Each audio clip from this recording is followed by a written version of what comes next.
നെയ്യാറ്റിൻകര താലൂക്കിൽ ചെങ്കലാണ് അദ്ദേഹത്തിന്റെ ജന്മസ്ഥലം.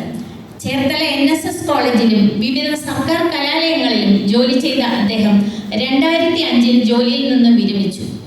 Government women's കോളേജിൽ ചരിത്ര വിഭാഗത്തിൽ പ്രൊഫസറായിരുന്ന ഡോക്ടർ R. ഐഷയാണ് അദ്ദേഹത്തിന്റെ സഹധർമ്മിണി. 1983 ഗുരുദേവൻ സമാധിയായതിനു ശേഷമാണ് സുധാകരൻ സർ 64 ശ്ലോകങ്ങളുള്ള ഈ കാവ്യവും അതിൻ്റെ വ്യാഖ്യാനവും രചിച്ചത്. അദ്ദേഹത്തിന്റെ ഗുരുഭക്തിയാണ് ഈ കാവ്യത്തിൽ ഉടനീളം നിറഞ്ഞു നിൽക്കുന്നത്. സാറിന്റെ അനുവാദത്തോടും അനുഗ്രഹത്തോടും കൂടി അതിലെ 4 വരി ഞാൻ ഇവിടെ പറഞ്ഞോട്ടെ സർ. രാമകൃഷ്ണാദി നാമങ്ങൾ മാറി മാറി ഉരയ്ക്കയാൽ രാമകൃഷ്ണ സ്വരൂപത്വം നേടി സദ്ഗുരു സ്വച്ഛതി.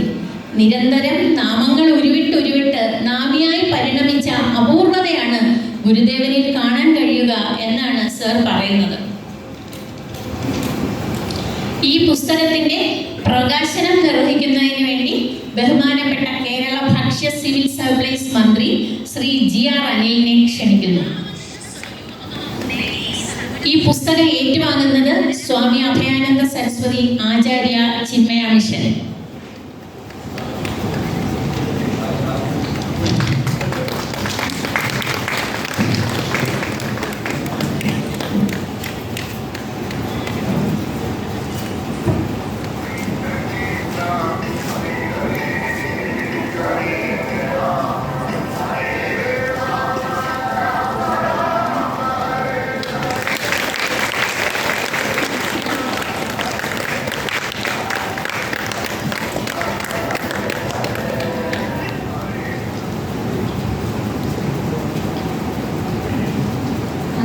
വേദിയിലേക്ക് ക്ഷണിക്കുന്നു.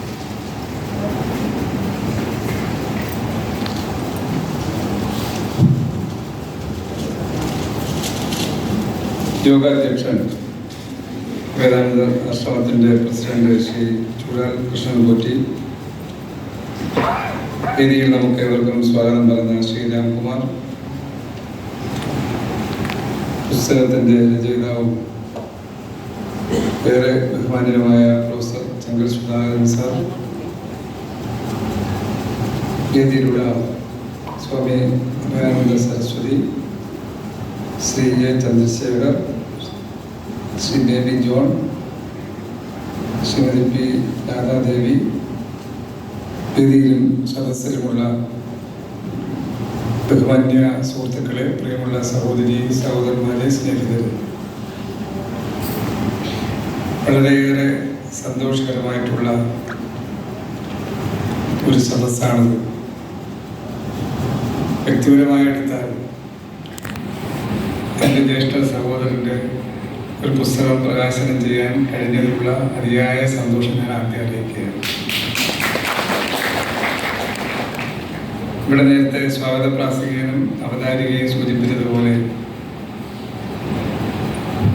സർവീസിൽ നിന്ന് വിരമിച്ചതിന് ശേഷം നിരവധി പുസ്തകങ്ങൾ അദ്ദേഹം തയ്യാറാക്കുകയും നമുക്ക് സമർപ്പിക്കുകയും ചെയ്തിട്ടുണ്ട്. അതെല്ലാം തന്നെ പലതും ആധ്യാത്മിക രംഗവുമായി ബന്ധപ്പെട്ട് അത്തരത്തിലുള്ള കാര്യങ്ങൾ അല്ലെങ്കിൽ അദ്ദേഹത്തിൻ്റെ ചിന്തകൾ വളരെ ലളിതമായി നമ്മുടെ മുന്നിൽ പുസ്തകത്തിലൂടെ അവതരിപ്പിക്കാൻ ശ്രമിച്ചു എന്നുള്ളതാണ് മറ്റ് പുസ്തകങ്ങളിൽ വ്യത്യസ്തമായി കാണുന്നത്. ഇവിടെ ഇന്നിപ്പോൾ ഞാൻ പ്രകാശനം ചെയ്ത അഗ്രപൂജ എന്ന പുസ്തകം എനിക്ക് അതിനെ അകത്തേക്ക് വായിച്ചു പോകാൻ കഴിഞ്ഞില്ല എന്നുള്ളതുകൊണ്ട് ഞാൻ അതിൻ്റെ ദീർഘമായ കാര്യങ്ങളിലേക്കൊന്നും കടക്കുന്നില്ല. പുസ്തകത്തെ പരിചയപ്പെടുത്തുന്ന സുഹൃത്ത് അതിനെ സംബന്ധിച്ച് വിശദമായി പറയും. എന്നാൽ ഇവിടെ സൂചിപ്പിച്ചതുപോലെ അദ്ദേഹം അതിലേക്ക് ശ്രമിച്ചിരിക്കുന്ന രംഗം വളരെ വളരെ ശ്രദ്ധേയമായിട്ടുള്ള 64 ശ്ലോകങ്ങൾ സ്വാമിയെ പരിചയപ്പെട്ട നാൾ മുതൽ അതുമായി ബന്ധപ്പെട്ട അദ്ദേഹവുമായിട്ടുള്ള അടുത്ത് ഇടപെടാൻ കഴിഞ്ഞ അനുഭവങ്ങൾ പങ്കുവച്ചുകൊണ്ടുള്ള ആ 64 ശ്ലോകങ്ങൾ അതിനൊരു വിശദീകരണം നൽകുന്ന വാക്കുകളാണ് ഈ പുസ്തകത്തിലൂടെ കാണാൻ കഴിയുന്നത്.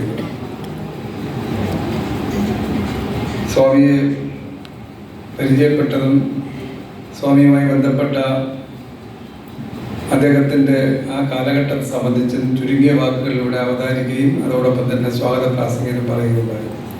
അഭേദാനന്ദ സ്വാമികൾ ആദരണീയനായ ചട്ടമ്പി സ്വാമികളുടെ 14-ാം വയസ്സിൽ കണ്ടുമുട്ടിയത് മുതൽ അദ്ദേഹത്തിൽ ആകർഷനായി പൂർവ്വനാമത്തിൽ നിന്ന് പഴയ വേലായുധൻ എന്ന വേലായുധൻ പിള്ള എന്നുള്ള നാമത്തിൽ നിന്നാണ് അഭേദാനന്ദ സ്വാമിയായി മാറിയത്. അഭേദാനന്ദ സ്വാമികളായി മാറിയ അദ്ദേഹത്തിൻ്റെ ആ മഹത്തരമായിട്ടുള്ള പ്രവർത്തനം സംബന്ധിച്ച് ചില വാക്കുകൾ ഇവിടെ സൂചിപ്പിക്കുകയുണ്ടായി. ജാതിമത ഭേദമന്യേ മനുഷ്യ നന്മ ലക്ഷ്യം കൊണ്ടുകൊണ്ടുള്ള വർത്തമാനവും പ്രവർത്തനവുമാണ് അദ്ദേഹം നടത്തിയത് എന്നുള്ള കാര്യം ഇവിടെ സൂചിപ്പിക്കുകയുണ്ടായി.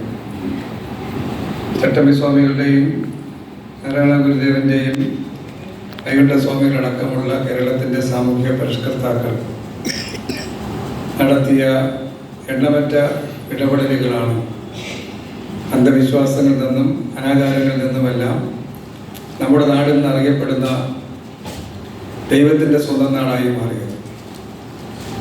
ആ പഴയ കാലഘട്ടം, ഒരു പൂർവ്വകാലം നമുക്കുണ്ടായിരുന്നത്, അത് മാറ്റി ഇന്ന് നമ്മളെല്ലാം അഭിമാനിക്കുന്ന നാടായി മാറുമ്പോൾ അതിൽ കൂടുതൽ മെച്ചപ്പെട്ട ഒരു ജീവിത സാഹചര്യവും ഒരു പുരോഗതിയും ഒരു പുതിയ തലമുറ ആ നിലയിലേക്കുള്ള ഒരു തലമുറയും ഉണ്ടാകുക എന്നുള്ളതാണ് നമ്മളെല്ലാം ലക്ഷ്യം വയ്ക്കുന്നത്.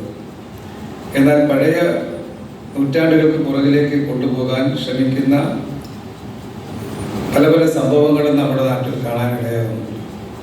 അവിടെയാണ് അഭേദാനന്ദ സ്വാമികളുടെ അദ്ദേഹവുമായി ബന്ധപ്പെട്ട പല വരികളും പല വാക്കുകളും കൂടുതൽ വിപുലമായും വിശദമായും ജനങ്ങൾക്ക് വ്യാഖ്യാനിച്ച് നൽകാൻ കഴിയുന്ന തരത്തിലുള്ള പുസ്തകങ്ങളുടെ പ്രാധാന്യം നമ്മളെല്ലാം കാണേണ്ടത്.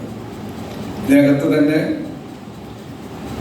അഭേദാനന്ദ സ്വാമികൾ പല വേദികളിലും അദ്ദേഹത്തിൻ്റെ അനുയായികൾ നടത്തിയ ചർച്ചയെ സംബന്ധിച്ചെല്ലാം സൂചിപ്പിക്കുന്നു.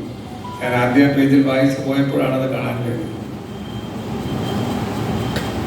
അപ്പോൾ ആ ചർച്ചയ്ക്ക് ആ ചോദ്യങ്ങൾക്ക് മറുപടിയുമായി അദ്ദേഹം പറയുന്ന വാക്കുകൾ അതിനെ വിപുലമാക്കിക്കൊണ്ട് സുധാകരൻ ഇവിടെ ചില കാര്യങ്ങൾ സൂചിപ്പിക്കുന്നുണ്ട്. അതെല്ലാം നമുക്ക് പുതിയ തലമുറയ്ക്ക് വിശേഷിച്ച് വളരെ പ്രയോജനകരമായി മാറുമെന്നുള്ള കാര്യത്തിൽ തർക്കമില്ല. അത് നമുക്ക് കൂടുതൽ മെച്ചപ്പെട്ട ഒരു സാമൂഹ്യ അന്തരീക്ഷത്തിന് ഇത്തരം ചിന്തകളും അവരുടെ സന്ദേശങ്ങളുമെല്ലാം ഉപകരിക്കട്ടെ എന്നാണ് എന്നെ പോലെയുള്ള പൊതുപ്രവർത്തകർ ആഗ്രഹിക്കുന്നത്. ഞാൻ ദീർഘമായ വർത്തമാനത്തിലേക്കൊന്നും കിടക്കുന്നില്ല. സുധാകരൻ ചേട്ടൻ്റെ മറ്റു പുസ്തകങ്ങളെക്കാൾ കൂടുതൽ ജനങ്ങൾ സ്വീകരിക്കുന്ന ഒന്നായി ഈ അഗ്രപൂജ മാറട്ടെ എന്ന് മാത്രം സൂചിപ്പിച്ചുകൊണ്ട് എൻ്റെ ഉള്ളടക്കത്തിലേക്ക് ഞാൻ ആദ്യം പറഞ്ഞതുപോലെ ഒറ്റ വാക്കിൽ പറഞ്ഞാൽ വളരെ സിമ്പിളായി, വളരെ ലളിതമായി, സാധാരണ നമുക്ക് ആധ്യാത്മിക പുസ്തകങ്ങളെ സംബന്ധിച്ച് ഒരു ധാരണ പൊതുസമൂഹത്തിനുണ്ട്. അത് കടുകട്ടിയായിരിക്കും. സംസ്കൃത വാക്കുകൾ വ്യാഖ്യാനിച്ച് അതിനനുസരിച്ച് മലയാളീകരിച്ച് വരുമ്പോൾ നമുക്കതിൻ്റെ കാര്യങ്ങളിലേക്ക് എത്താൻ കുറച്ചുകൂടെ പഠനം ആവശ്യമാണെന്ന് തോന്നുന്ന സ്ഥിതിയാണ് പൊതുവായിട്ടുള്ള സമൂഹത്തിൻ്റെ മനസ്സ്. എന്നാൽ ഇത് വളരെ ലളിതമായി തന്നെ സുധാകരൻ ചേട്ടൻ ഇതിനകത്ത് അവതരിപ്പിച്ചിട്ടുണ്ട്. 64 ശ്ലോകങ്ങൾ ഒരു പുസ്തക രൂപത്തിലേക്ക് മാറ്റി നമുക്ക് സാധാരണ ആളുകൾക്ക് പ്രിയപ്പെട്ടതായി മാറാൻ കഴിയുന്ന ഒന്നാണ് എന്ന് മാത്രം സൂചിപ്പിച്ചുകൊണ്ട് ഈ പുസ്തകം കൂടുതൽ ആളുകൾക്ക് ഗുണകരമായി മാറാൻ ഇടയാകട്ടെ എന്ന് മാത്രം സൂചിപ്പിച്ച് ഇത് ഉദ്ഘാടനം ചെയ്തതായി പ്രകാശനം ചെയ്ത് അറിയിച്ച് എല്ലാവർക്കും ആശംസകൾ നേർന്നുകൊണ്ട് എൻ്റെ വാക്ക് നിർത്തുന്നു. നന്ദി, നമസ്കാരം.